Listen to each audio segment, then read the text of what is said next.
thank each and every one of you for coming here and coming to our press conference, press release with regards to our complaint that's going to be filed on behalf of the Port Arthur Community Action Network by Lone Star Legal Aid and others to the U.S. EPA.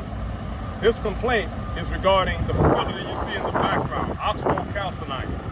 Oxbow is what I call a serial polluter. They are the largest emitter in all of the state of Texas of sulfur dioxide, sulfur trioxide, and other compounds which are hazardous to health, hazardous to the respiratory systems of people.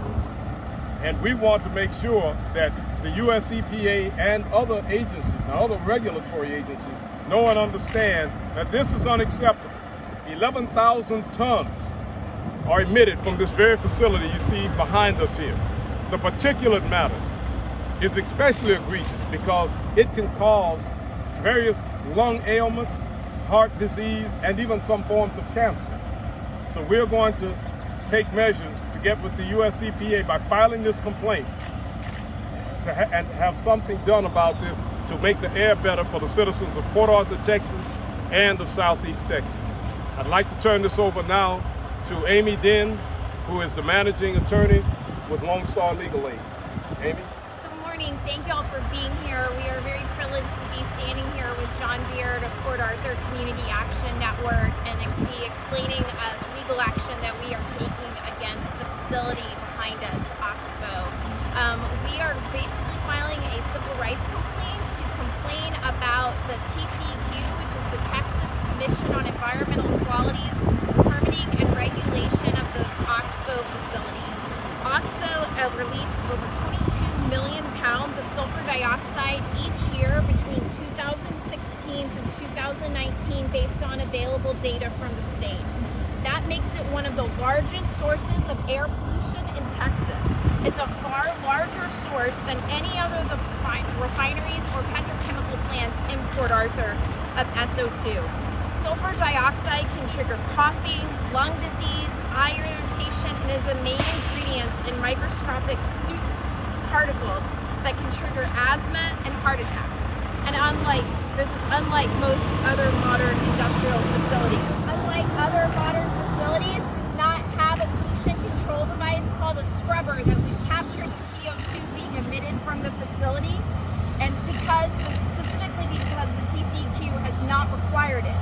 So we are complaining the fact that this particular facility is producing 92% of the sulfur dioxide air pollution in Jefferson County because it lacks those emission controls. Our main concern in filing this complaint on behalf of Port Arthur Community Action Network is about the 2,600 people that live within 3 miles of this facility.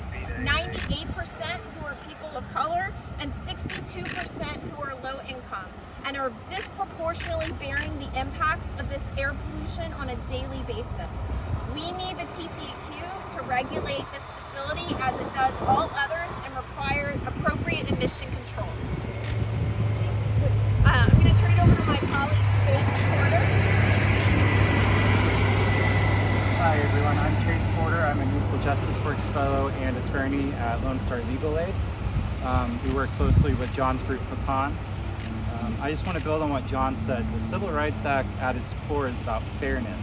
It's about giving everybody, no matter the color of their skin, a fair opportunity to live a safe and healthy life. Because of what Oxbow's done for decades and because TCEQ's allowed it, the people of the west side of Port Arthur haven't been given that fair opportunity. Oxbow for years has manipulated the way it runs its business. It's done everything it can to not take action and minimize its emissions and be a better citizen and protect the community better. We've brought these issues up with TCEQ before, and the TCEQ has refused to do anything about it.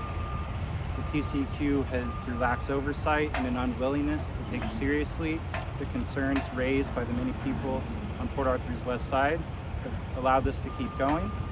So today we're filing a complaint with the United States EPA to ask them to step in and take a hard look at the way TCEQ has regulated and dealt with Oxbow over the years, and to live up to what they've said, that they are going to take environmental justice seriously, to come in, look at the technology that Oxbow uses, look at the way they monitor their emissions to make sure that they're not violating permits, and to look at the way TCEQ has provided oversight over the years to come in and correct the issues that we've brought up time and time again.